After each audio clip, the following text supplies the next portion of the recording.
Hey there, Russ here. Welcome back to the shop. Okay, I'm sorry. For the last month, I have been involved in cataract surgery. Started on one eye. I had to wait 2 weeks. It slowly came back to, well, now it's much better than it was. Then they had to do the second eye. And now it's been about 4 weeks. I got another couple weeks to go. I'll go back for one more visit and I should be done. My eyesight is so much better. But for the last 30 days, I haven't had much in the way of depth perception. It's been awful. No, go away. She wants in and Missy's barking about something out front, and she wants to come in. Oh, I gotta let her in now.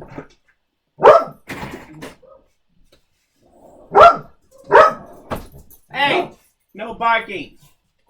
No barking. They have learned that one. So anyway, sorry about that. But the cataract surgeries look like they have been a total success. I didn't have to wear glasses. When I was young, I had to wear glasses for reading. I just bought reading glasses, 2X, and they worked fine for me for reading for years. When I turned about 45, my eyes started changing. And the one thing I noticed, I didn't need reading glasses anymore. I could read without them. And my eyes all of a sudden started getting worse, though, for far away vision. I couldn't see very far away. And it reached a point where I couldn't even see something across the street hardly now. So the cataract surgery was definitely due. And the colors, wow, definitely much brighter than they were. I noticed a big difference, especially when I had one bad and one good one. And going back and forth and looking at the same picture, big difference. So it's been kind of an experience. I'm very happy. It seems like they both came through with fine colors. And I think I'll be okay again. So now I can go back to work on my workstation, my power station. It's been on hold for the last 30 days because I can't work without depth perception, it seemed like. So I decided not to mess with that thing during this time. Plus, I did not want to get sawdust in my eyes. So I wanted to avoid doing anything that was messy. So anyway, now I should be back up to full speed. Another week or two, I'll go in for my final visit, but I think then they'll just fit me for some kind of glasses, maybe, if I need them at all, and I don't think I need glasses at all. So, but I'm going to be going back on that now and finish it up. I've got it all mounted for the third time. I keep taking the stuff off and mounting them different, and they are heavy. And we're going to talk about that at the end of this video, so stay tuned. But anyway, all that's left now, really, I could get this up and running just by doing the electrical stuff, hooking up all the batteries and hooking up my power cable to the input and the output on that inverter. For that, I've just bought a 25-foot generator cable, and I'll cut it in half, and I'll have two 12-foot leads, one male and one female, one for the input into the inverter, and the other one's for the output to be able to backfeed the house. So, and that'll be the setup. The other thing is a positive and negative to the batteries. And that thing is up and running. So I'm going to try to get that so that at least it's functional and I get those batteries charged up. Because I have the power ready, plugins over here ready to work with that unit. So I want to get that thing and start trying to work with it. 2 days ago we lost power for 2.5 hours. I wish I'd had it. It would have been so cool to have used it at that point. So anyway, I got by. It was during the day, so it wasn't like it was really dark. It was just getting dark toward the end of it. But I just used my 100 amp hour battery setup, my 12-volt one, and that worked fine for the amount of time that we were off. I didn't have to use the generator. So hopefully I won't have to use that generator much anymore, other than to recharge my major power station when I have to go for several days. So but we'll see. I'm going to start playing with it. This is pretty exciting because I'll be able to start playing with that thing now. Plug it in, disconnect the shop from the house power-wise, and I try to run this thing both during the summer and in the winter months because everything out here is not really all that much power. I do have a window air conditioner, a 20,000 BTU, I think it is, which is like a 1.5 ton. And it runs on 240. And I have a furnace that runs on 110 volts. So I only have the one 240 volt circuit basically, which I'd already explained. So I don't think it's going to take much power to run my shop, especially if I'm not working out here a whole lot. So, but I think the power consumption will help give me some lessons and learn and make sure this thing is actually working like it's supposed to. So if I have to plug it into the whole house, it will run the whole house. So we're going to be watching that closely, and we're going to be trying to put it through some paces and see what we can do with it. So, and if it works out, I'm probably going to build a second unit so that I can run some things from the house that it gets complicated. We won't talk about that later. So anyway, that's where I'm at. Hopefully in the next video you'll see is me demonstrating how that works. Speaking of which, that thing is, what makes that unusual is there's nothing out there in the market like that. The only one I've ever seen, the first one I ever saw was, and I was building mine when he did his, and Will Prowess, and I probably must have got the idea from him to begin with, because he built it. It's basically, it's a 240 output, split phase. Means that it can plug into any house in North America and run the house. Just like if you plug a generator in, instead of plugging a generator in, you plug this thing in instead, and it runs off the batteries through the inverter. Nice and quiet, just like those little units do to help where you have to run all those extension cords to power everything. This thing, you just backfeed through the whole house. So, and there hasn't been one out on the market up to now. Some of the power companies like Bluetti and EcoFlow and Mango, to name a few, they make a pretty good sized unit. They make a 3,000 watt inverter unit, but you have to buy two of them and their hub to hook them up into a split phase so that you can then run it for that. By the time you buy that and buy enough battery to give you enough battery to run your house for more than an hour, that whole system is going to run you well over $10,000, so well over. This unit here, I'm going to have about $6,000 wrapped up in it, I think. So the price on this is going to be a lot less money than on one of those units. So, and again, they don't have a single unit. This thing is all on that cart. Everything is self-contained. But there is, you got to have all these components. You got to bring them together. And then if you want to move the thing, how are you going to do that? You got to move the pieces one at a time. So I like it being all one big mobile unit. And using that wagon was a great idea because it does move it around and everything nice and smooth. Now, I do believe that if after I've used this for a while, I may build my own cart. That remains to be seen. Now, I've probably already said that. But that thing, I can build a two-wheel cart using probably 16-inch wheels. Get the center of gravity of those batteries over that wheel so that when you tip it, it still is easy to maneuver and balance. And I think I could build a cart. The carts that are out there, none of them really will do that for you because of the way the wheels are. But I think you can get that and get that set up so that you will be able to easily rotate that from 90 degrees straight up to flat on its back. And anywhere in between to use it as a two-wheel dolly to move that around, even though it weighs probably in excess of 400 pounds when it's done. So, and you'll be able to move it around, which would be nice. So, but nobody has made anything like that till now. But Anker has finally come out with one. Now, it's in their prototype program. You can pre-order it, and they actually have a pretty good price on those things. So, if you can't build something like this, you could do the same thing that I'm talking about doing here, having the battery backup system. Just to have an electrician put a plug-in on your wall for a 240 generator to be able to plug it in. And probably a 30 amp circuit is all you really need because the one that's coming out is only a 6,000 watt, just like mine, a 6 kilowatt unit. That's the most it puts out. So, which is enough to run most houses, even the 240 stuff. So, but that's the first one I've seen that is like this one here. So, congratulations, Anker. They're finally coming up to speed. And I think probably the others are looking at that and go, why don't we have a single unit 240 split phase unit? So I'm sure you're going to start seeing them all come out with it, but just hold on to what you see the price on those things are, because they're making a killing selling the dual units instead. So, but you can actually do this yourself real easily, in my opinion. And if you follow the way Will Prowess did his. He used 2 batteries. I used 3. I put mine on a wagon, 4-wheel wagon. He put his on a 2-wheel cart, and he didn't like it. And I don't blame him. I didn't either. But that's neither here or there. The point was, all you had to do was put 2 power cords on it. Oh, and you took 1 power cord and cut it in half and stuck them both on there for the input and the output. And then you need 2 cables for the batteries to go to your battery pack. And you're up and running. You have everything that's safety-wise is pretty much built into the unit. Now, eventually, I would like to add things to this, in which case I'm probably going to also have fuses and power off switches and things like that to help protect the unit if I need to shut things down and make it easier and less dangerous to do that.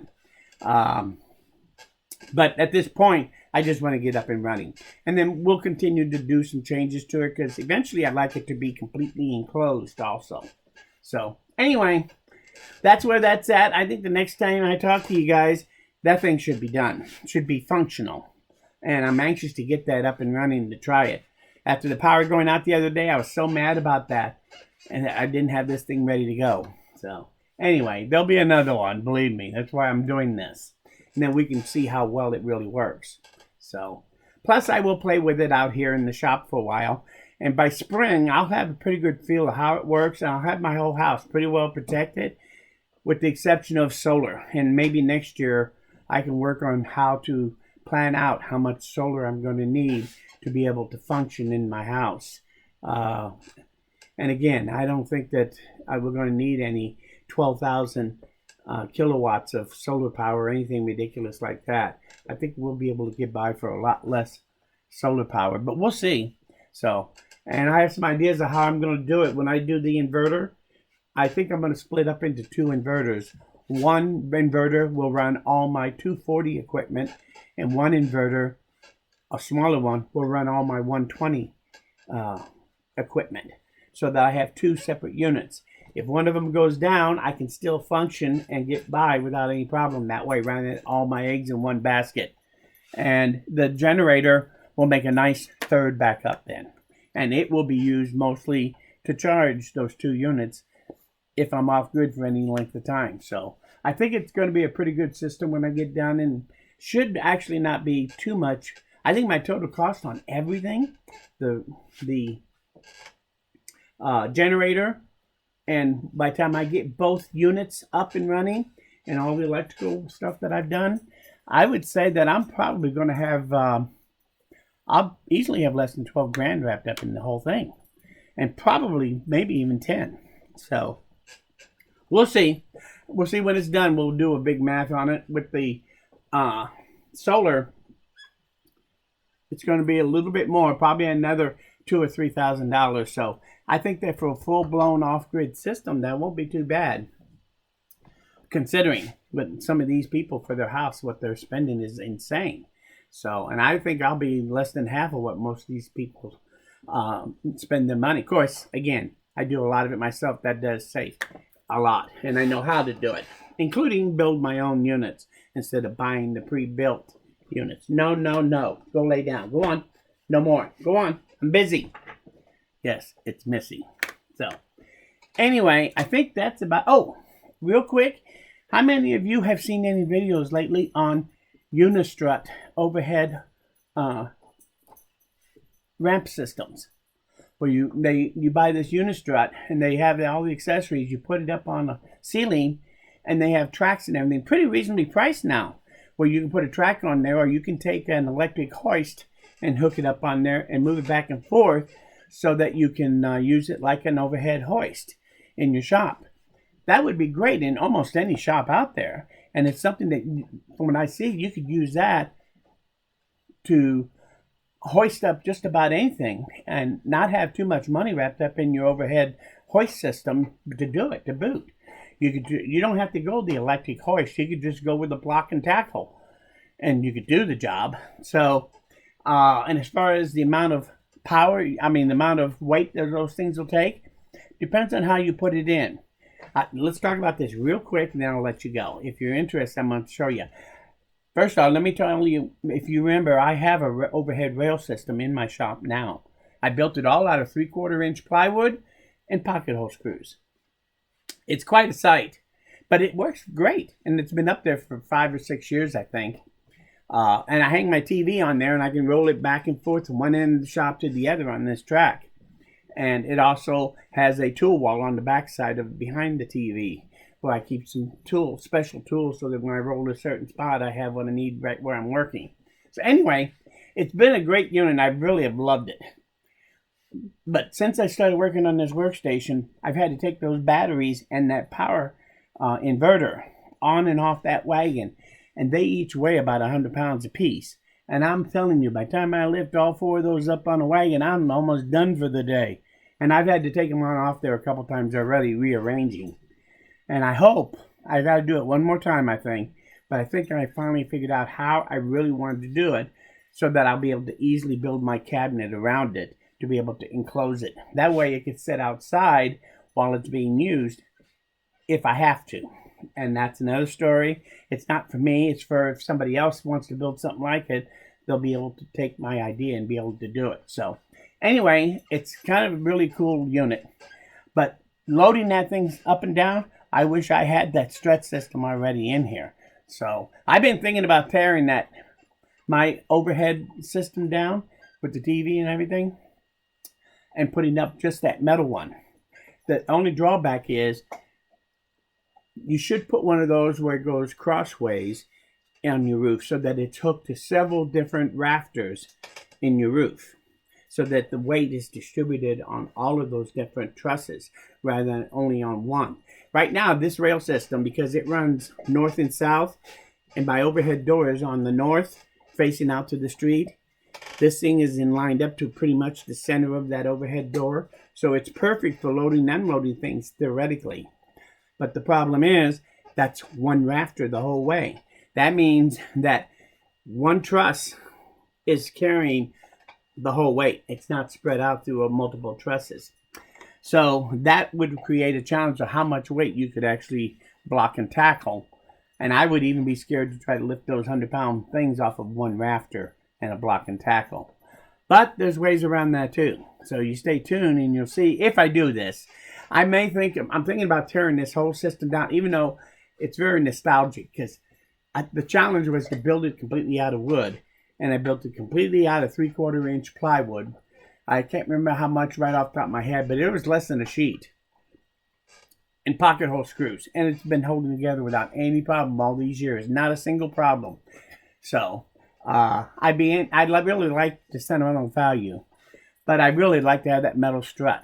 And to increase the capacity of it, all I have to do is get a couple of poles that I can jam under to push up on the pole from the floor. I can put one on each side of where I'm blocking tackling to make it, and that will help shorten the span that has to carry the weight that I'm stressing under to nothing. So I just have to have a couple of quick poles that I can take and jam up underneath there, or maybe put them on something and crank them up to lift them up. Something simple.